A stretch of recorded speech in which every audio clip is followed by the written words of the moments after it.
হাসিনা ঘনিষ্ঠ major general Ziaul হাসানকে এয়ারপোর্টে আটক করা হয়। রানওয়েতে ট্যাক্সিরত এমিরেটস ফ্লাইট 585 আবার বোর্ডিং ব্রিজে ফেরত এনে জিয়াউল হাসানকে আটক করা হয়। একই ফ্লাইটে ডিবি পুলিশের যুগ্ম পুলিশ কমিশনার বিপ্লব কুমার সরকারও ছিলেন, তবে তাকে আটক করা হয়নি। তবে তার আগে এয়ারপোর্ট থেকে এক ব্যক্তি ভিডিও করেছেন। তিনি কি বলছেন শোনাবো আপনাদের।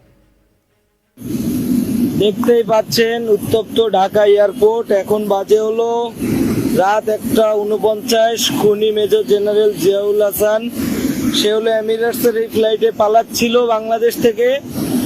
তো সে ফ্লাইটটি এই যে বোর্ডিং ব্রিজ থেকে পুশ করে নেওয়া হয়েছে। এই সামনে যে পুশকারটি দেখতে পাচ্ছেন, এই পুশকারটি সরিয়ে ফেললেই ফ্লাইটটি মুভ করত, কিন্তু বাংলাদেশ এয়ারফোর্স ফ্লাইটটি আটকে দিয়েছে।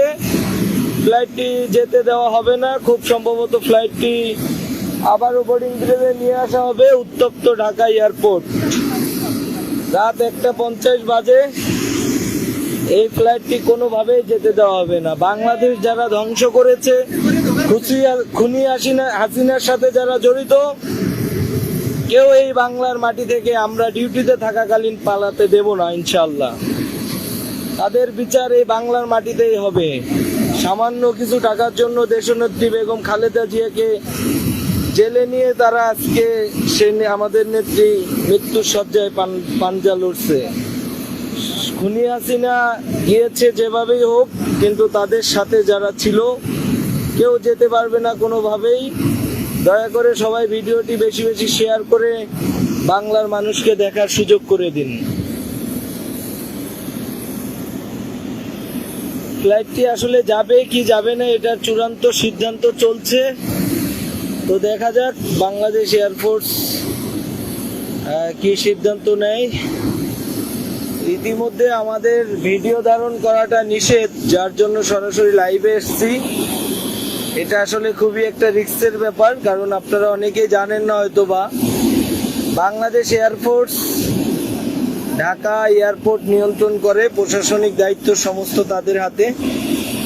তো মোবাইলটি আসলে বুকের উপরে রেখে গোপনে ভিডিওটি করছি, লাইভটি করছি।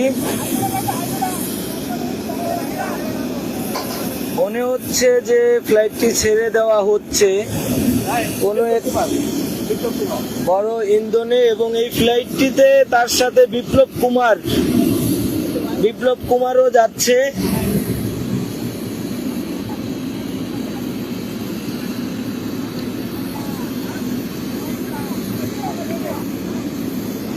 বিপ্লব কুমারও বের হয়ে যাচ্ছে। আসলে এটা আমাদের ক্ষমতার বাইরে। যদি ক্ষমতা থাকতো অবশ্যই তাকে টেনে এসে বিমান থেকে নামানোর ব্যবস্থা করা হতো। বিমান যদি এভাবে বোর্ডিং ব্রিজে কানেক্ট থাকতো তাহলে করা যেত। ওইটা একটি রেস্ট্রিকশন এরিয়া, যার জন্য আমরা এখানে যেতে পারছি না। দেখতেই পাচ্ছেন কেউই ভিডিও করতেছে না, লাইভ করতেছে না, কিন্তু রিস্ক নিয়ে হলেও করছি, কারণ এই রক্ত কখনোই ঠান্ডা হবার নয়।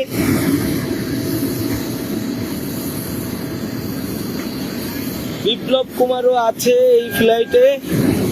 বাংলাদেশ এয়ারফোর্স অপেক্ষা করছে। দেখছেন যে বাংলাদেশ এয়ারফোর্সের 4-5 জনের সদস্য তারা এয়ারক্রাফটের সামনে দাঁড়িয়ে থেকে সিদ্ধান্ত নিচ্ছে, এবং ওয়্যারলেসে এয়ারপোর্টের ভিতরে ঊর্ধ্বতন কর্মকর্তাদের সাথে একটি ফাইনাল সিদ্ধান্তে যাচ্ছে যে তারা আসলে কি করবে।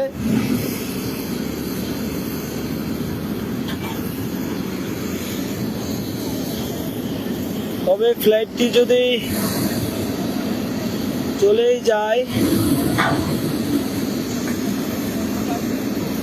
আসলে কি হচ্ছে কিছুই বুঝতেছি না। আমি একটি গাড়ির আড়ালে দাঁড়িয়ে ভিডিওটি করতেছি, দেখতেই পাচ্ছেন আমার সামনে গাড়ি, আর এই হলো আমাদের বাংলাদেশ বিমান। কিন্তু এমিরেটসের এই ফ্লাইটটি মনে হচ্ছে সিদ্ধান্ত হলো ফ্লাইটটি কোনোভাবেই দেখানো এই উড্ডয়ন করতে দেওয়া হবে না।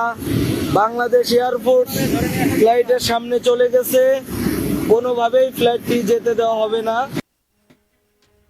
এর আগেই অন্তর্বর্তী সরকার গঠনের জন্য বড়সড় সেনায় রদবদল করা হয়েছে। বাংলাদেশে সংরক্ষণ বিরোধী আন্দোলনের তীব্রতা বাড়তেই সোমবারই পদত্যাগ করেন প্রধানমন্ত্রী শেখ হাসিনা। নিরাপত্তার খাতিরে তিনি দেশ ছেড়েছেন। সরকারের পতনের পর অন্তর্বর্তী সরকার দায়িত্ব গ্রহণ করেছে। এই পরিস্থিতিতে বাংলাদেশ সেনাবাহিনীর শীর্ষস্থানীয় পদেও রদবদল করা হয় মঙ্গলবার বাংলাদেশ সশস্ত্র বাহিনীর 3 শাখার জনসংযোগ দপ্তর এক বিবৃতিতে এই কথা জানিয়েছে। বাংলাদেশের রাষ্ট্রপতি মোহাম্মদ শহীবুদ্দিনের অনুমোদনে সেনাপ্রধান জেনারেল ওয়াকার উজ্জামান এই রদবদলের নির্দেশ কার্যকর করেন।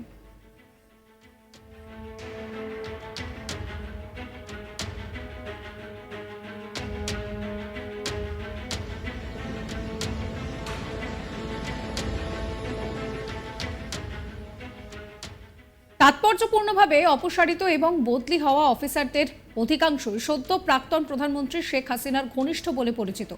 সংবাদ বিজ্ঞপ্তিতে আন্তঃবাহিনী জনসংযোগ পরিদপ্তরের দেওয়া তথ্য থেকে জানা গিয়েছে যে কে কোন পদ থেকে সরে গেলেন এবং বদলে কারা এলেন।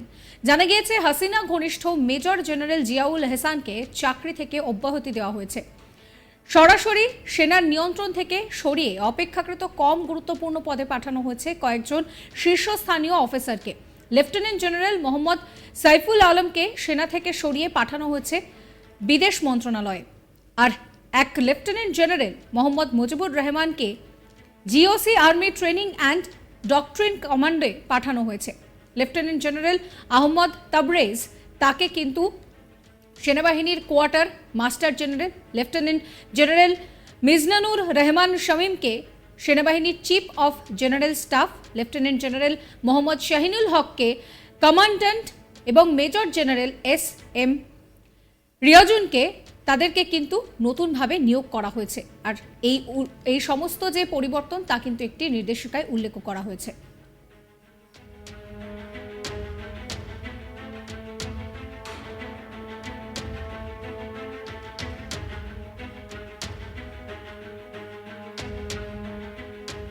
এই পরিস্থিতিতে জিয়াউল এহসানকে এয়ারপোর্ট থেকে আটক করা হয়। রানওয়েতে ট্যাক্সিরত এমিরেটস ফ্লাইট 585 আবার বোর্ডিং ব্রিজে ফেরত এনে তাকে আটক করা হয়। এই ফ্লাইটেই কিন্তু ডিবি পুলিশের যুগ্ম পুলিশ কমিশনার বিপ্লব কুমার সরকারও ছিলেন, তবে তাকে আটক করা হয়নি। এই পুরো বিষয়টার যে ভিডিও সামনে এসেছে আরো একবার দেখুন আপনারা। দেখতেই পাচ্ছেন উত্তপ্ত ঢাকা এয়ারপোর্ট। এখন বাজে হলো রাত 1:49। খুনি মেজর জেনারেল জিয়াউল হাসান, সে হলো এমিরেটসের এই ফ্লাইটে পালাচ্ছিল বাংলাদেশ থেকে। তো সে ফ্লাইটটি এই যে বোর্ডিং ব্রিজ থেকে পুশ করে নেওয়া হয়েছে। এই সামনে যে পুশকারটি দেখতে পাচ্ছেন, এই পুশকারটি সরিয়ে ফেললে। সাবস্ক্রাইব করবেন আজ তাক বাংলার ইউটিউব চ্যানেলকে, ফলো করবেন হোয়াটসঅ্যাপ চ্যানেলও।